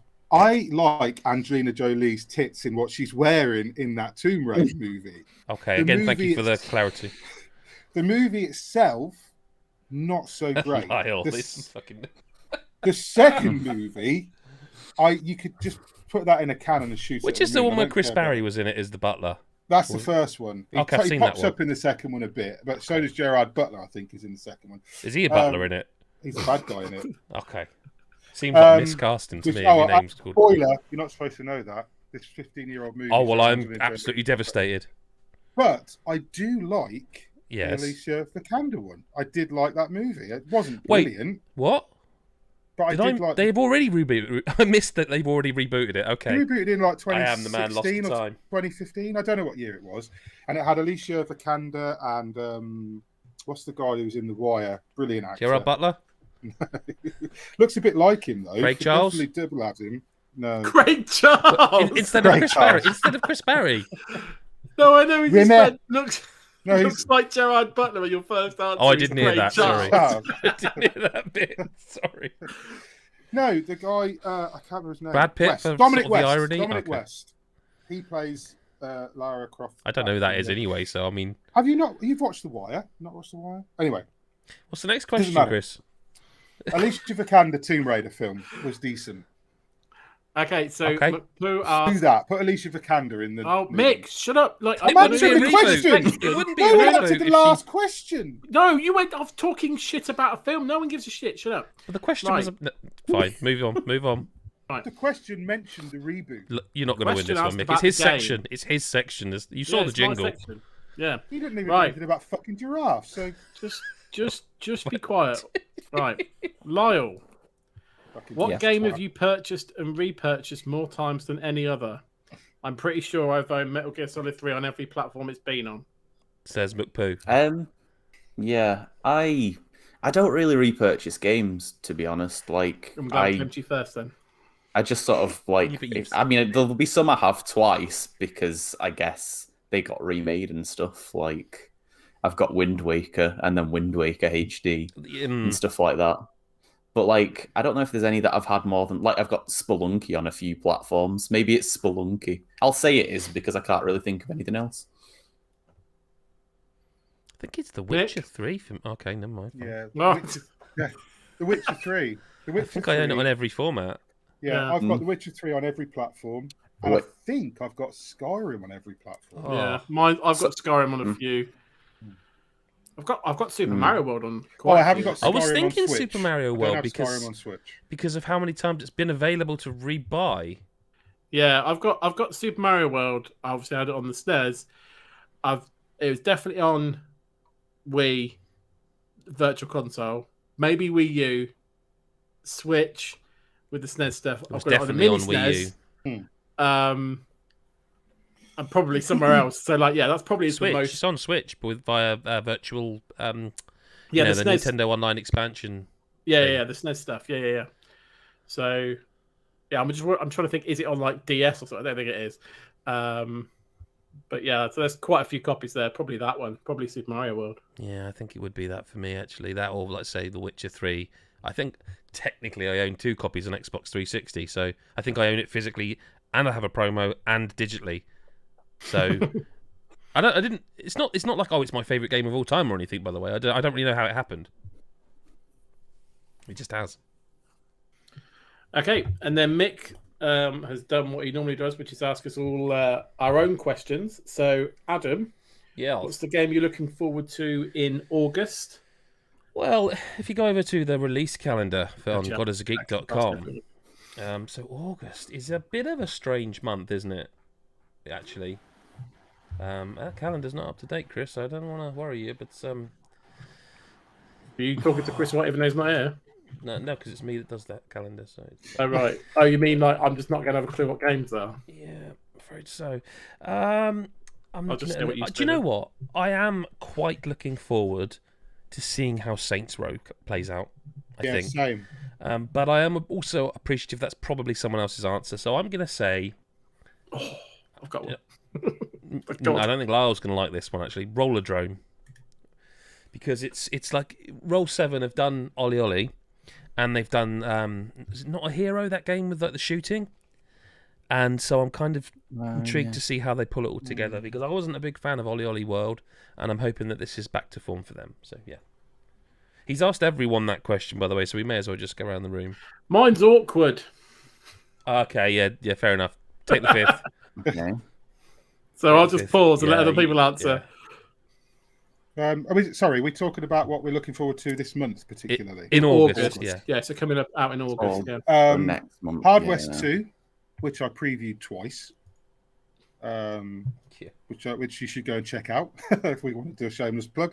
Go and check out God is a Geek. I've done 2 previews. The second of which I actually got to talk to the developers. They did a live play, and I sat with them on Discord and watched them do it, which is like an XCOM like. That looks really good. I'm really looking forward to that. And there's a Souls game coming up, which is called Thymesia, which I think is out back end of the month, which kind of looking forward to getting a go at that. I think it looks quite interesting. And Saints Row, obviously, because I'm a big fan. I just want to, with Saints Row, if it's nice and smooth and it plays well, I don't see how they can fail to make a decent game that you'll enjoy. I don't think it's going to blow anyone away, but I think it's... It's not that. It's going to be the people that attack it for the woke and this and that. It's on a hide into nothing. But in this and room here right now, I don't see how that game with a bit of co-op action and a bit of silliness and some fun... Yeah. I can't see how I won't enjoy it. I've never played a Saints Row. I don't think it will make lists. I don't think it'll make top 10s. I don't think it'll be blowing anyone away, but I don't think it has to. It's not going to surprise anybody. I don't think it's... But it's not that game, is it? It is what it is. Saints Row, we know what to expect. Even if they go a little bit more modern and they try and do that, we know what's coming, really. What Lyle, what's your answer? I've got a few, and none of them got picked, so that's okay. Soul Hackers 2 is August, I think, which is... Yeah, which is what sort of like a Shin Megami Tensei game. Looks kind of like futuristic, neon-y Persona. So yeah, that looks good. That looks right up my street. There's Tinykins, which I previewed the demo of. If you want to check that out on the website for another shameless plug. But yeah, that's sort of like Pikmin, Chibi Robo, 3D platformer, all combined to something that seems like it's going to be really good. And I was going to say Curse to Golf as well. It's like a 2D golf. I saw that. Yeah. Story something that just looks interesting. Chris, did you list one? I mean, Xenoblade for you, I would imagine. I know it's not in August. If we're allowed, I will be playing it in August. I don't think you can. See. Is Saints Row August? Someone said felt like it's October. Now I'm doubting myself. So why do you tell 23rd. People? Yeah, I'm sure it's August. August 23rd. Yeah. Okay. August 23rd. So what's your game? Calendar, you can't really... I didn't want to say what mine one was, but Well, Mick did it, and he's doing in exactly the same situation as you. So you just say it and move on. 2 Point Campus. I wonder what that will be like having played it. He says. Go on then. What's the next one? Okay, so next question for you, Adam, is are you getting the Xenoblade expansion pass? Yes, got it today. I'll check you out. What game from the first half of this year do you still want to play or still play? I need to go back to God is a Geek's release list. So on God is a Geek, I don't think I've missed too much this year, actually. No, I imagine for this it's more what do you want to go back and still play more of? I have... Sorry, is this... No, you can as well, because I'm looking through it. No, if you've got one. I have to go. I really want to play more because I just haven't had a chance properly to get into Horizon Forbidden West. I've got it. No, I've still got. It hasn't come out of my PS5 since I got it, but I just haven't. Yeah, I think that would possibly be my game because although I finished it and did some side stuff, I want to platinum and finish everything in that game. So I think that is probably the one. Elden Ring came, didn't it? And then everything else just and everything kind of. I feel quite privileged I managed to finish both of those, if that makes sense. So I'm not like, I finished Elden Ring, but not Horizon. And I've always got a game at Christmas. There's always a Christmas game when I'm off work and the releases are slowed down. There's always a game that I sit and I do, and I'll usually try and platinum. Last year I did Ghost of Tsushima and Control, but this year, Ghost of Tsushima is still on my list, by the way. Yeah, I think this year's going to be Horizon that I'm going to really jump into. I would say. I wouldn't have minded having a bit more time to spend on Stranger of Paradise, Final Fantasy Origin, because I did like that, but it just kind of came and went. The DLC sort of came out, and I just looked at it and thought, I don't know if I want to go back. Yeah, and to be honest with you, this is to play Triangle Strategy. This is a silly one because it really could be done, but like with writing up the news announcement of the new Mario Kart tracks, I really didn't spend enough time with the first wave. I really like to go back and play more of that game. It's such a fun game. Yeah. This is my my diamond shoes are too tight situation when you exactly, what we do. We play fuck so me, many I'm not games. Like I finished Xenoblade Chronicles. My wallet's full of 50s. I finished Xenoblade Chronicles 3, and it's out today as we record. I'm crying a fucking river for Adam Cook. Like that's what I mean. Yeah, absolutely. Chris, I'll do the questions for you then. What's your favourite non-free-to-play game? I know the answer to this, that you still go back to regularly. I still go back and play Astroneer. I thought it would be FIFA for you. Oh yeah, sorry, yeah. No, that's why I said I need the answer, because I assume you still play. I play FIFA. Yeah, no, that's a much better, more accurate answer. I play FIFA almost most nights with my friends. Try and play pro clubs, and I'm dog shit. You're not. I've played with you. You're not. Wow. They tell me I am. They're great friends, but I play. To be fair, I play FIFA a lot, but I only ever play pro clubs. It's weird. I hope in the future I can only buy pro clubs. I think that's where it might end in the future. But FIFA actually almost every day goes on for an hour. And he wants to know physical or digital for Xenoblade Chronicles 3. Digital, although normally I'm the old man that goes physical, but digital this time around. And other long single player games. I didn't quite get that bit. That's why I didn't. I'm guessing he asked generally, do I have physical or digital games, or whether there's any other long, or he's asking are there any other long single player games I need to play? If they are, it's Triangle Strategy. But yeah, I normally do tend to go physical because I'm an old man and like the little boxes, but I have digital for Xenoblade 3. Yeah. Okay. So I'll do Lyle's. So what's your current favourite Steam Deck game, mate? I talked about Neon White, which is pretty much up there. But if I'm going to go for something else, just because it was in my library, I have the original Spelunky, and I've played a lot of the original Spelunky on Steam Deck just because, it's bloody lovely to have it on a nice little portable, on a nice big screen, and it's all comfy to hold and everything. There's just something about the way you pronounce Spelunky. Oh, it's quite Spelunky. Spelunky, whatever it is. That's not the right accent, but Wow. Spelunky. Yeah. Spelunky. Yeah. Spelunky. Anyway. Okay. Oh, for goodness sake. Is Power Wash Simulator better than Breath of the Wild, Lyle? I forgot that this was coming.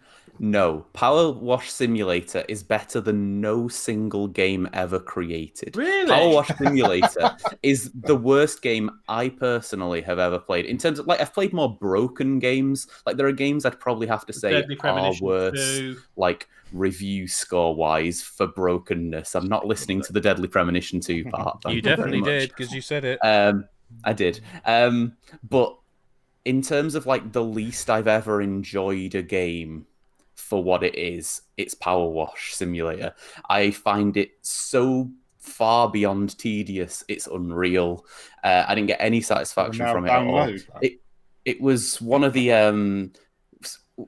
any time I started to play it, because I was playing it to write about it before it was out. At any time I settled down to start playing it, the moment I loaded it, my stomach dropped. I physically, in my body, felt worse knowing I was going to play it. When I was in the middle of playing it, the thing I said to my partner, who was sort of sat nearby and, just listening to me complain, was that, I find washing dishes or mowing the lawn more enjoyable because it's basically the same sort of thing, except I get more satisfaction of knowing I'm actually doing something that is useful as opposed to just staring at a screen and doing this equivalent but without the physical exertion that's more enjoyable and the usefulness. I think Power Wash Simulator is an awful little fucking game. I didn't quite expect that emotion, actually. I thought you'd just say, yeah, it is, just to piss me off. But No, it's not. Last question for you, Lyle, is what's your favourite SMT demon design? 10 minutes. It's quite a boring answer, but I really like Jack Frost and Pyro Jack that are in all of them. They're just sort of the cute, fun, mascot-y ones. I also like quite a few of the sort of ones that end up being bosses that you recruit later. Things like Matador or Wendigo, but yeah, no, not any exciting one. There's one that looked like a big cock on one of them. That was famously a thing. That's a good answer too. The one that looked like a big penis. Okay, moving on to big penises. Mick, what's your favourite Sunbreak new monster? Favourite Sunbreak new monster? Garen Golem, probably, or maybe Seregios. So Garen Golem is like a big gorilla made out of rock, for those who haven't seen it. And it's just such a big monster. Like, I like the big monsters that you feel like you're really fighting something huge. I don't like the little chicken monsters. So Garen Golem is great, and Seregios is just so fucking. Do you remember in Monster Hunter World Iceborne when Tigrex came into it? I think they introduced Tigrex. I mean, I don't know if Tigrex is an old monster. I'm not good on Monster Hunter lore, but when that monster came into, I think it was an Iceborne. That thing was so fucking aggressive and angry, and then like that's what Seregios is like, but it's in the air. I love that fight. So yeah, Seregios, Garen Golem, and probably Furious Rajang. Because Furious Rajang, yeah, which comes with that. Sorry, spoilers. Sounds later. Like curry.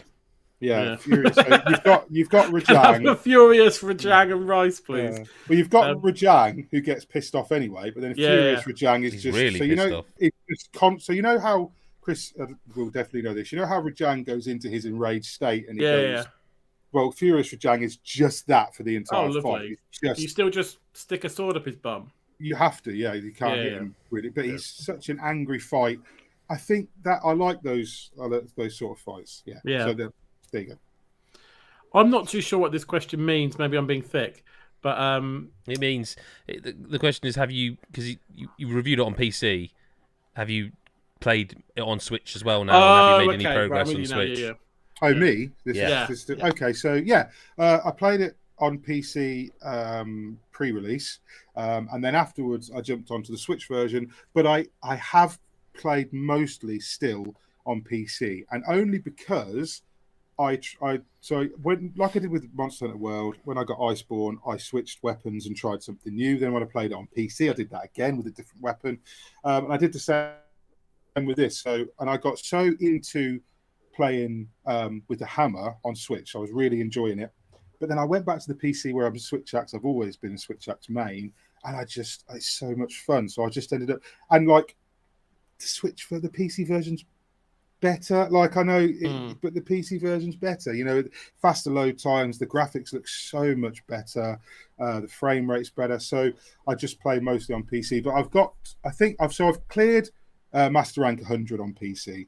On Switch, I think I'm about Master Rank about 45. So I've still put like a lot of hours into the Switch version, but I mainly play the PC version. Cool. And then finally, what do you want in the first update? I don't know, because I'm not at the moment. I haven't hit that point yet where like I almost feel like they've promised us updates for like every 2 months or something for the rest of the year. I almost feel like we're being spoiled a little bit this time because I'm kind of not done with what we've got. So at the moment, we've got definitely 2 monsters confirmed in the update, which is coming imminently. There's other monsters. It says plus several other monsters. Yeah, and they have told us what those are. There's also, it says rare subspecies and powered up monsters, and people still aren't 100% sure what powered up monsters means. So I don't know. I'm not done with what we've got, so it's hard to say. I'm just looking forward.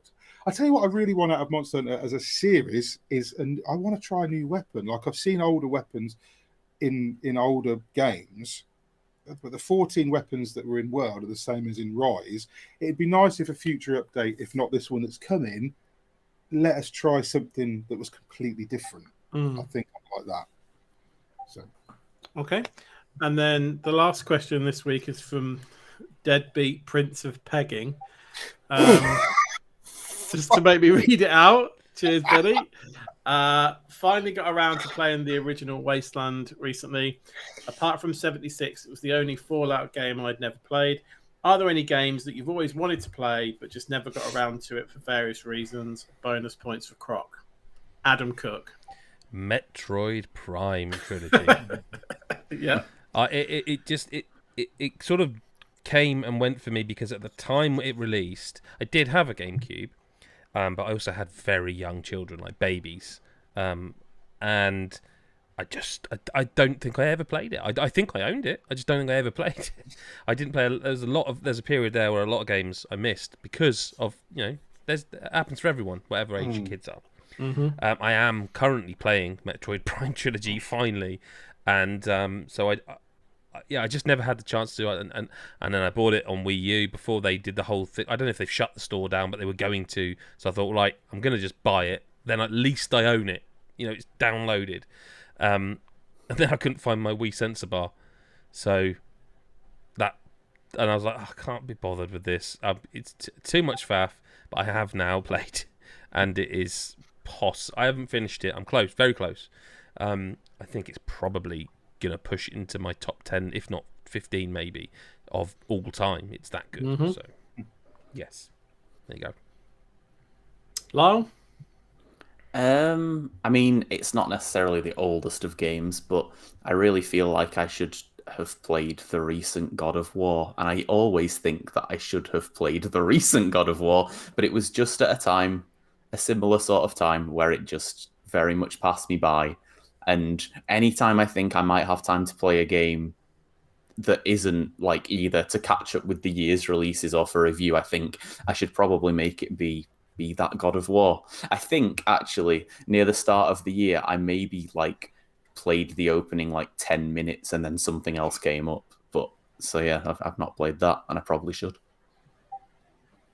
Mick? Probably either Final Fantasy X, great game, or Metal Gear Solid: The Phantom Pain. Because Final Fantasy X is a game that I just missed. I was really into Final Fantasy 7, 8. I think I played some of 9. I bought 10 at the time, or I had it bought for me because I was younger, and I don't know how old I was when 10 came out. I never played it. I don't remember why. And then the same thing really with Metal Gear Solid: The Phantom Pain. I think I bought it around the time that we had one of our children, or one of our children was at that age where you couldn't play anything. And it just sat on a shelf in the cellophane forever, for years. I did that with years. What was the last one before they went MMO? 13 or 12? 14. 12 was PS2, right? 12, yeah. I've still got a sealed copy of that somewhere. Yeah, and I've still got, I think I might still have a Phantom Pain still lying around somewhere in cellophane in a box, but I just never got, and I don't know why, because I really like that style. Really good game. Really good. Everyone told me it was a good game. I've watched gameplay of it. I've seen, and it's just something. And now it's got to a weird kind of point where I don't want to play it. Like it's almost like, what if I play it and I break something in the universe that I shouldn't be playing this game? And it's just gone on so long now that I kind of don't want to play it anymore, but I do. And what about you, Chris? I mean, mine's, I mentioned it already. I've literally got Red Dead Redemption 2 in the cellophane over there, and I don't know if I'll ever get round to it. It's such a big game. Yeah, that's the thing. That's a kind of daunting side. Yeah, that's why I haven't started it, because of how daunting it is. Yeah, I think the same as me with Horizon. I just know it's going to be 50 hours, and then I played BioShock recently for the first time, and I'm really pleased I've got that off the list of games not to play. How did you find it? Because you've probably talked about it, but I don't know. He hasn't. No, I haven't.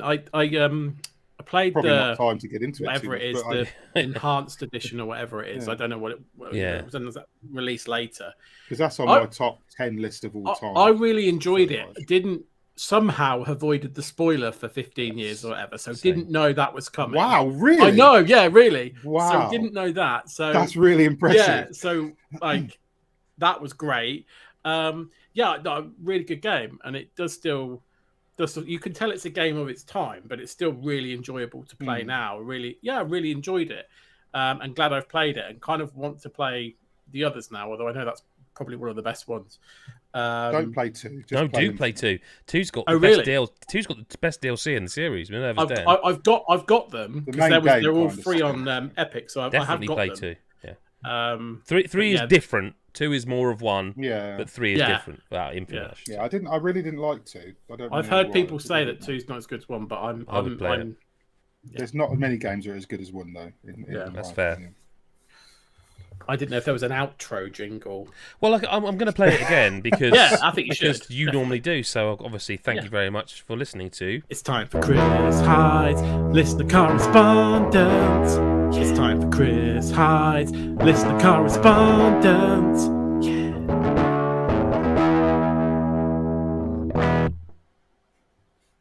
So much effort went into that. That's it for a podcast this week. We did miss that whole month, but I like to think in the last 2 episodes we've essentially made up for that in average anyway. So we're back on an even keel, even if the episode numbers were missed. Thanks to Chris, to Lyle, and to Mick for being here. Obviously, thank you if you watched, listened, or however you consume this podcast. Thank you very much. Go to patreon.com/GodIsAGeek. And you'll find lots of exclusive content, freebies, extra podcasts, all sorts of good stuff. Some of that stuff, I still don't sound like my throat's been cut, but I am genuinely struggling still post-COVID with my throat. It's stop milking it, man. It will not go away. It just will not go away. And we will go away because it's been a very long podcast. So again, thank you so much for being here. Thanks to the guys for being here. Plenty more to talk about next week. We'll see you next week, or whenever you choose to listen. Bye for now.